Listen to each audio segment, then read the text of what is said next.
Ils t'observent. Ils te jugent. Ils ne comprennent pas. Parce que dans leurs yeux, tu as changé. Tu n'es plus celui qui accepte en silence. Tu n'es plus celle qui obéit sans discuter. Tu déranges. Tu fais peur. Pourquoi? Parce que tu refuses ce qu'on t'a toujours présenté comme normal. Tu refuses de vivre à moitié. Tu refuses la tiédeur, l'ennui, la médiocrité. Et dans un monde qui encourage la conformité, refuser d'être moyen, c'est déjà être faux. Mais la vérité, c'est que tous ceux qui ont marqué l'histoire étaient considérés comme faux. Ceux qui ont osé briser les règles. Ceux qui ont dit non quand tout le monde disait oui. Ceux qui ont quitté la sécurité pour l'inconnu.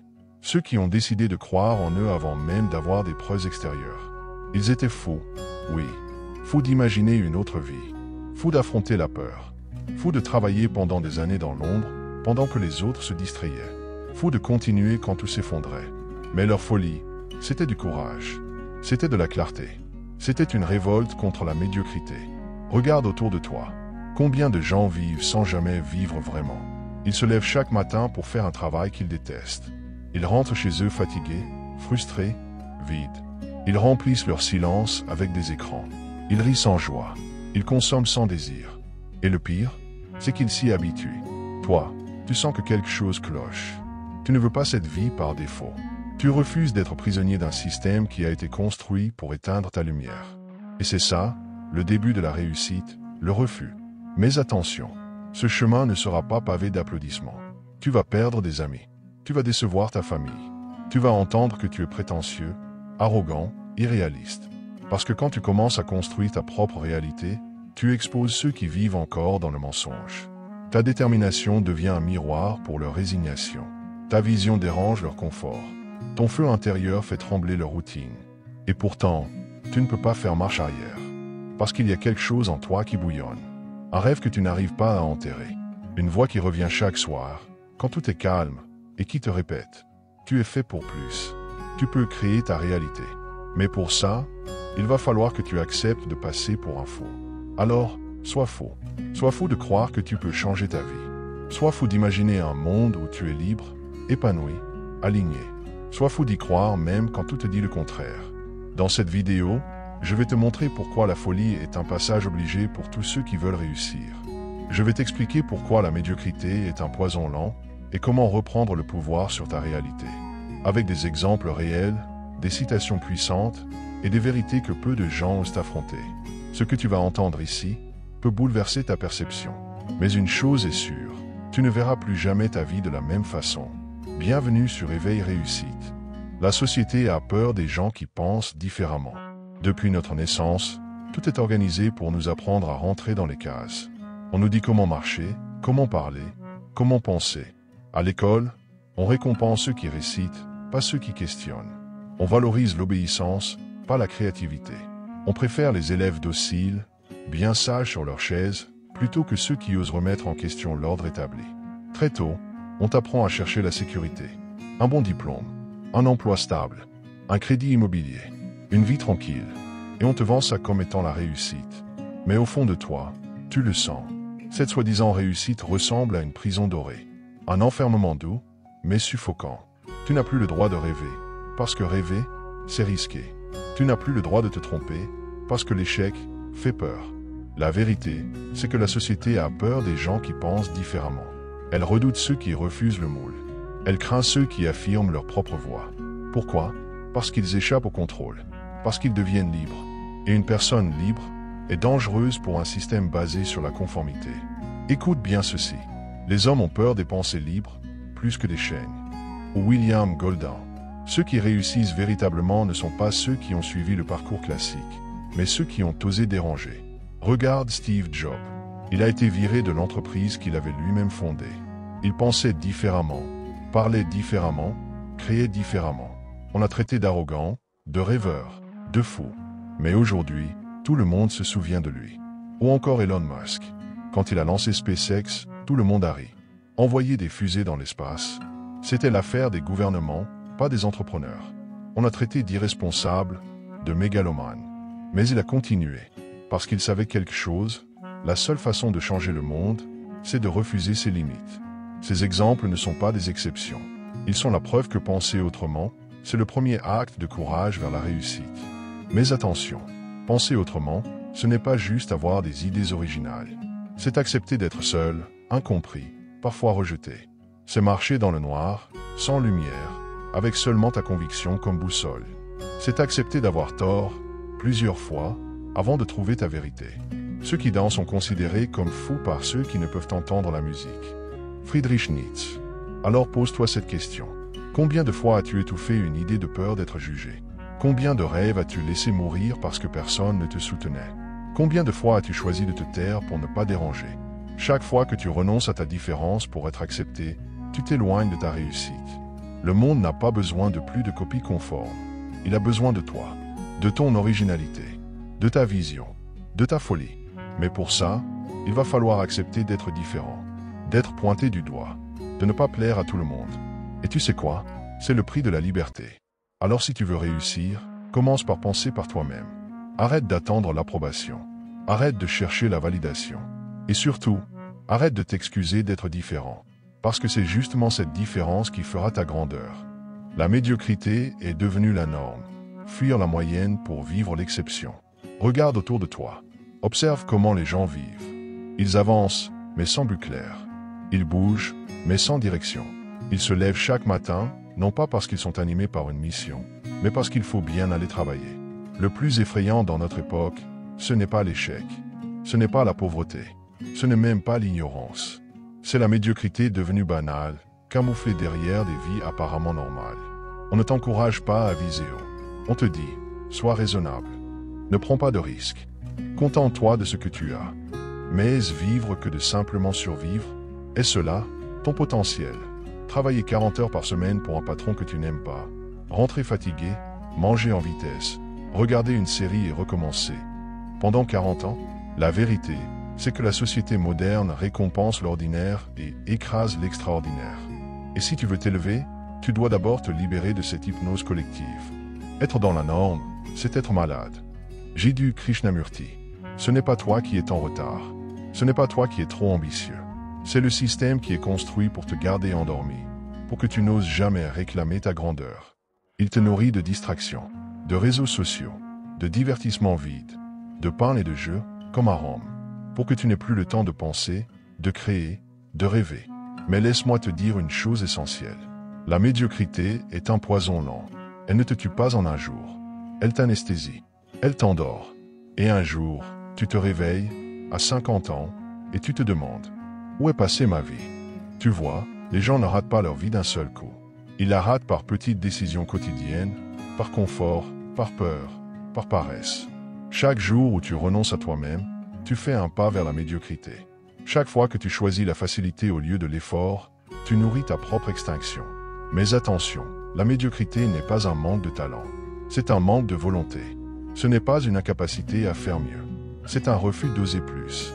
Le plus grand danger pour la plupart d'entre nous n'est pas que notre objectif soit trop élevé et que nous le manquions, mais qu'il soit trop bas et que nous l'atteignions. Michel-Ange. Alors, pose-toi cette question maintenant. Es-tu prêt à vivre une vie moyenne pour rester dans la norme? Ou es-tu prêt à endurer l'inconfort de la discipline pour atteindre l'exception? Car oui, vivre au-dessus de la moyenne, ça demande un effort violent contre soi-même. Il faut dire non aux sorties inutiles. Il faut se lever quand tu n'en as pas envie. Il faut étudier, apprendre, travailler, encore et encore, quand les autres se reposent.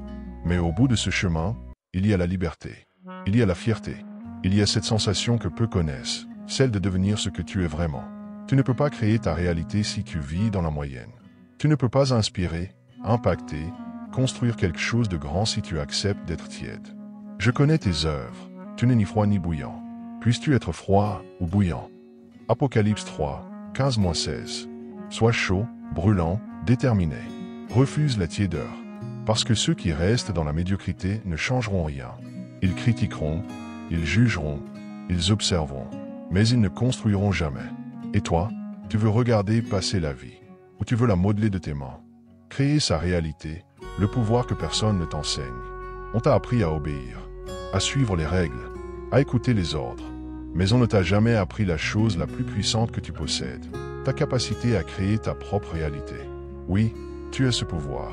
Pas un pouvoir magique, pas une illusion spirituelle.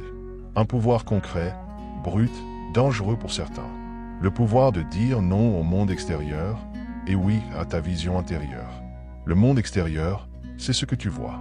Ton travail, ton environnement, tes relations, tes finances. Mais tout ce que tu vis n'est que le reflet de ce que tu tolères, de ce que tu crois, de ce que tu acceptes. On n'attire pas ce que l'on veut, on attire ce que l'on est. Docteur Joe Dispenza, si tu veux changer ta réalité, tu dois d'abord changer ton identité. Pas ton apparence, pas ton discours, mais la façon dont tu te perçois au plus profond de toi-même. La société te conditionne à croire que tu es une victime. Victime de ton passé, victime de tes origines, victime du gouvernement, de l'économie, de la famille, de la malchance. Mais écoute bien ceci. Tant que tu vis comme une victime, tu n'as aucun pouvoir. Et sans pouvoir, tu n'as aucune liberté. Créer sa réalité, c'est reprendre ce pouvoir. C'est cesser de demander la permission pour vivre comme tu l'entends. C'est oser dire « Je décide, je choisis, je trace mon propre chemin, même si je suis seul, même si je tombe, même si personne ne me comprend. » Créer sa réalité, c'est l'acte ultime de rébellion dans un monde qui veut te faire croire que tout est déjà joué. Mais cela demande un changement radical dans ta façon de penser. Tu dois reprogrammer ton esprit. Et pour ça, tu dois commencer par identifier les croyances limitantes que tu portes en toi depuis l'enfance. Je ne suis pas assez intelligent. Ce n'est pas pour les gens comme moi. Je n'ai pas de chance. C'est trop tard. Il faut souffrir pour réussir. Je suis destiné à galérer. Toutes ces phrases sont des cages. Et tant que tu les gardes dans ta tête, tu vivras à l'intérieur. L'homme est né libre, et partout il est dans les fers. Jean-Jacques Rousseau. Ces fers, aujourd'hui, ce ne sont pas des chaînes physiques. Ce sont des programmes mentaux, des scripts invisibles qui tournent dans ton subconscient et qui sabotent ta réussite. Tu veux créer ta réalité? Commence ici. Change le dialogue intérieur. Commence à te parler comme à quelqu'un que tu veux élever, pas rabaisser. Dis-toi chaque matin, je suis capable. Je mérite mieux. Je choisis d'avancer. Je ne suis pas ce que les autres pensent. Je suis l'architecte de ma vie. Ce que tu dis à ton esprit chaque jour devient ta vérité. Et cette vérité devient ton monde. Mais attention, créer sa réalité ne veut pas dire rêver sans agir. Ce n'est pas de la pensée magique. C'est une guerre mentale, une discipline, un engagement total. Il faut s'entourer de ce qui nourrit ta vision. Couper les distractions. Changer d'environnement s'il le faut. Dire non aux relations toxiques. Faire de ton esprit un temple, pas une décharge. Créer sa réalité, c'est refuser d'attendre que quelqu'un vienne te sauver. C'est s'auto-éduquer. Lire. Apprendre. Échouer. Recommencer. C'est prendre la responsabilité totale de ton futur, même si tu n'es pas responsable de ton passé. Soit tu vis en créant, soit tu survis en attendant. Paulo Coelho. Alors dis-moi, que attends-tu? Tu veux une autre vie? Crée-la. Tu veux un autre toi? Incarne-le. Tu veux sortir de ta réalité actuelle? Ouvre une brèche dans ton esprit et deviens quelqu'un d'autre. Tu n'as pas besoin d'attendre une date magique. Ni le lundi, ni le 1er janvier, ni l'avis de tes parents, ni l'approbation de tes amis. Tu peux commencer aujourd'hui. Créer sa réalité commence au moment précis où tu refuses que la tienne soit une fatalité. Le prix du changement, solitude, douleur et renaissance. Tu veux changer ta vie? Tu veux créer ta propre réalité? Tu veux sortir de la masse, refuser la médiocrité et vivre pleinement? Prépare-toi, parce qu'il y a un prix que personne ne te dit, un prix que les livres de développement personnel n'évoquent qu'en surface. Ce prix, c'est la douleur, la solitude, l'inconfort, le rejet, le doute. On te vend le rêve d'une vie meilleure, d'un esprit apaisé, d'un succès rayonnant. Mais la vérité, c'est que toute transformation profonde commence par une destruction silencieuse. Tu vas perdre des choses, des amis, des habitudes, des repères, parfois même une partie de toi. Parce que pour renaître, tu dois d'abord mourir à l'ancien toi. Celui qui procrastinait, celui qui avait peur, celui qui attendait que la vie le prenne par la main. Et ça fait mal. Le changement est douloureux. Mais rien n'est plus douloureux que de rester coincé là où tu ne devrais pas être. Mondial. Les premières semaines de changement sont brutales. Tu es motivé, mais seul. Tu es clair, mais sans soutien. Tu es décidé, mais incompris. Les gens autour de toi ne comprendront pas ton évolution. Ils diront que tu as changé, que tu te prends pour quelqu'un d'autre, que tu es devenu distant, étrange, égoïste. Mais en réalité, tu te réveilles. Tu commences à voir clair, à comprendre que ce que tu vivais n'était pas une vie, mais une répétition. Tu sors de l'automatisme.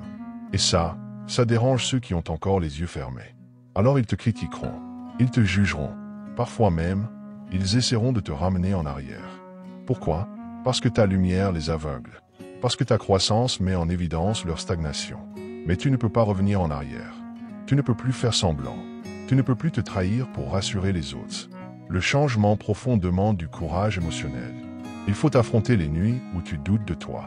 Les matins où tu te lèves avec l'envie de tout abandonner. Les jours où tu regardes autour de toi et tu ne reconnais plus rien, ni personne. C'est une traversée du désert. Mais dans ce désert, quelque chose se passe. Quelque chose de rare. Quelque chose de précieux. Tu te rends compte. Tu découvres des ressources que tu ne soupçonnais pas. Tu réalises que tu peux survivre sans leur validation. Que tu peux construire sans leurs encouragements. Que tu peux aimer ta solitude, non pas comme un vide, mais comme un espace sacré de croissance.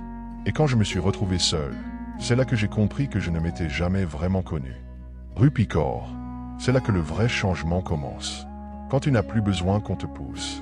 Quand tu n'as plus besoin d'un regard extérieur pour te sentir légitime. Quand tu deviens ton propre moteur, ta propre force, ta propre boussole. Mais attention, ne crois pas que ce soit une transformation rapide. Changer demande du temps, de la patience, des rechutes, des remises en question, des silences, beaucoup de silences. Mais chaque jour où tu tiens bon, chaque pas que tu fais vers ta vision, chaque sacrifice que tu assumes, te rapproche de ce que tu es vraiment. Alors oui, le changement fait mal. Mais rester là où tu n'es pas aligné fait 1000 fois plus mal à long terme. C'est une douleur invisible, une lente agonie, un sentiment diffus de ne pas être à ta place, de vivre à côté de toi-même. Et c'est cette douleur-là qui détruit les rêves, les talents, les vocations. Toi, tu as décidé de changer. Et ce choix fait déjà de toi quelqu'un d'exceptionnel. Tu refuses l'illusion du confort. Tu affrontes la tempête. Tu passes par le feu pour renaître. Tu es en train de te forger. Alors continue. Même quand tu es seul. Même quand personne ne voit tes efforts. Même quand tu doutes de toi. Parce qu'un jour viendra où tu te regarderas dans le miroir. Et tu verras quelqu'un que tu respectes. Quelqu'un dont tu es fier. Quelqu'un que tu n'échangerais pour rien au monde. Ce jour-là, tu comprendras. Le prix du changement en valait la peine. L'obsession, l'arme secrète des fous qui réussissent. Ils vont te dire de te calmer, de prendre du recul, de ne pas en faire trop, de ne pas t'acharner. Mais écoute-moi bien, ceux qui réussissent vraiment ne sont pas équilibrés, modérés ou raisonnables. Ils sont obsédés par leur vision, obsédés par leur mission, obsédés par leur transformation, obsédés par leur liberté. Pas d'une obsession malsaine, destructrice, mais d'une obsession sacrée, brûlante, viscérale. Une obsession qui t'arrache du lit avant même que le réveil ne sonne. Une obsession qui t'empêche de dormir, pas à cause du stress, mais à cause de l'excitation de créer. Il faut être un peu fou pour vouloir ce que personne n'a. Il faut être obsédé pour l'obtenir. David Gauguin, regarde autour de toi. Regarde ceux qui ont bâti quelque chose de grand. Ils n'étaient pas dans la moyenne. Ils n'ont pas vécu comme tout le monde. Ils n'ont pas cherché à plaire, à s'adapter, à faire semblant. Ils ont coupé leur téléphone. Ils ont ignoré les critiques. Ils ont dit non à toutes les distractions. Pourquoi? Parce que rien n'est plus fort qu'un être humain obsédé par une vision. Le monde appartient à ceux qui ne lâchent rien. Pas à ceux qui essaient un peu. Pas à ceux qui testent 3 jours, puis arrêtent. Tu veux réussir? Prépare-toi à devenir obsessionnel. Pas obsessionnel envers l'image, le statut, la reconnaissance, mais obsessionnel envers ta propre évolution, vers ce que tu deviens, vers la personne que tu construis, pas celle que tu affiches.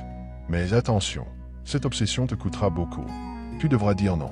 Non aux soirées, non aux excuses, non à ceux qui vivent dans la demi-mesure. Parce que le succès ne supporte pas la tiédeur. Il exige le feu de l'engagement total, le feu du sacrifice, le feu de la constance. La passion, c'est bien. Mais l'obsession, c'est ce qui te fait traverser l'enfer sans abandonner. Laisse-moi te poser une question sincère. Quel est ton niveau d'obsession aujourd'hui? Est-ce que tu vis pour ta vision? Ou est-ce qu'elle est juste un plus, un luxe, un rêve du dimanche soir? Parce que ta vie actuelle reflète ton degré d'obsession. Ce que tu tolères, ce que tu acceptes, ce que tu repousses à demain. Regarde ta routine. Elle te rapproche de qui tu veux devenir? Ou elle te fait stagner dans la boucle de la répétition? Si tu veux vraiment changer, il faut que ta vision devienne plus forte que tes excuses, plus forte que ta fatigue, plus forte que tes peurs, plus forte que ton environnement. Tu ne peux pas être tiède. Tu dois être brûlant de clarté, brûlant d'intention, brûlant de détermination. Et tu vas perdre des gens. Beaucoup.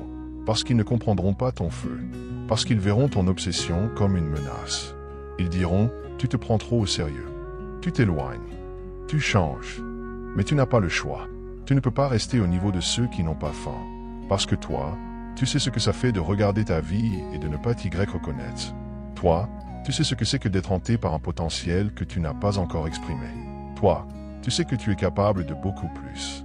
Et tu en as marre de te mentir. Alors à partir d'aujourd'hui, deviens obsédé par ta vie. Pas par l'opinion des autres. Pas par la perfection. Mais par le progrès quotidien. Lève-toi chaque matin avec cette question. Qu'est-ce que je peux faire aujourd'hui pour me rapprocher de mon futur idéal? Et fais-le. Même si c'est petit. Même si c'est imparfait. Mais fais-le chaque jour, sans excuse. Parce qu'un jour, ceux qui t'ont pris pour un faux te demanderont comment tu as fait. Ils verront ta transformation, ta liberté, ta force. Et ils comprendront que ta folie était en fait de la clarté. Redeviens maître de ta vie, le réveil, la responsabilité et la reconquête de ton destin. Il arrive un moment dans chaque vie où le silence devient insupportable. Pas le silence du monde extérieur, mais celui à l'intérieur de toi. Ce moment précis où tu sens que tu t'es trop longtemps trahi, trop longtemps retenu, trop longtemps endormi. Ce moment où tu ne peux plus faire semblant, où la douleur d'être ce que tu n'es pas devient plus forte que la peur d'être enfin toi-même. Ce moment, c'est le réveil. Et ce réveil n'est pas doux, il n'est pas romantique, ni paisible. Il est brutal, comme une claque, comme un électrochoc, parce qu'il te force à regarder en face la vie que tu t'es construite, et à admettre que tu es responsable, pas victime, pas malchanceux, pas puni, responsable, responsable de ce que tu acceptes, responsable de ce que tu fuis, responsable de ce que tu répètes. Et cette vérité, au début, elle brûle. Elle fait mal, parce qu'elle t'oblige à voir que beaucoup de ce que tu vis est le résultat de tes propres choix, ou de ton absence de choix. Tout ce qui ne t'élève pas te détruit lentement. Mais dans cette douleur, il y a une puissance cachée, car dès que tu acceptes ta responsabilité totale, tu retrouves ta liberté. Tu n'as plus besoin de te plaindre. Tu n'as plus besoin d'attendre. Tu n'as plus besoin de permission. Tu redeviens maître de ta vie. Et à partir de là, tout peut changer. Ton énergie, ta discipline, tes fréquentations, tes projets, ton corps, tes pensées, ta foi, ta paix intérieure. Mais cette reconquête ne se fait pas en un jour. C'est une guerre quotidienne contre tes vieux réflexes. Tu devras affronter la voix intérieure qui dit tu n'y arriveras pas, les tentations du confort, les regards des autres, tes anciens schémas mentaux, ta propre fatigue mentale. Et surtout, tu devras affronter ton ancien toi, celui qui procrastinait, celui qui doutait, celui qui se contentait de peu. Chaque jour, tu devras le combattre, non pas avec violence, mais avec détermination. Si tu ne te programmes pas pour réussir, tu te programmes malgré toi pour échouer. Zig Ziglar, c'est à toi de décider. Tu veux continuer à vivre une vie qui t'éteint lentement, ou tu veux te lever chaque matin avec le feu dans les yeux? Tu veux être spectateur de ton existence, ou en devenir l'acteur principal? Tu veux continuer à survivre dans une réalité que tu n'as pas choisie, ou tu veux bâtir ta propre vérité? Même si elle dérange, il n'est pas trop tard. Tu n'es pas trop vieux. Tu n'es pas trop brisé. Tu n'es pas en retard. Tu es exactement là où tu dois être pour commencer. Aujourd'hui. Maintenant. Mais il va falloir faire un choix. Pas un petit choix mental, léger et temporaire. Un engagement total. Une décision irréversible. Engage-toi, et le reste suivra. Le courage vient après l'engagement. Goethe, tu vas échouer. Tu vas tomber. Tu vas pleurer. Tu vas vouloir tout abandonner. Mais si tu persistes, si tu t'accroches, si tu refuses d'abandonner, même quand tout semble s'écrouler, alors un jour, tu regarderas en arrière. Et tu verras le chemin parcouru. Tu comprendras que chaque douleur était une initiation. Chaque rejet, une protection. Chaque nuit noire, une gestation. Et tu verras la personne que tu es devenue. Pas parfaite, pas invincible, mais réelle, vivante, alignée, libre. Et ce jour-là, tu comprendras. Tu n'étais pas faux. Tu étais juste en avance. Si tu es encore là, c'est que quelque chose en toi a vibré. Alors ne laisse pas cette flamme s'éteindre. Abonne-toi à cette chaîne Éveil Réussite, laisse un commentaire avec une phrase qui t'a marqué, et partage cette vidéo à quelqu'un qui a besoin de se réveiller. Ce monde a besoin de plus de fous qui osent rêver, de plus de cœurs en feu, de plus d'âmes éveillées. Et peut-être que ce fou, c'est toi. Tu vois, la réussite n'est pas réservée à une élite. Elle n'est pas un privilège, c'est une conquête. Et chaque jour, tu as le choix, te fondre dans la masse, ou te lever pour devenir la version la plus folle, la plus libre, la plus grande de toi-même. Rappelle-toi, ceux qui changent leur vie sont souvent vus comme fous au départ, mais ce sont eux que l'on admire à la fin. Alors, si toi aussi tu veux dire non à la médiocrité, si tu veux reprendre le pouvoir sur ta destinée, si tu veux devenir le créateur de ta propre réalité, alors n'attends pas demain. Commence aujourd'hui. Et surtout, n'oublie pas, tu n'es pas seul. Tu fais partie d'une génération de conscience qui s'éveille. Et ce feu qui brûle en toi, c'est lui qui guidera ta renaissance.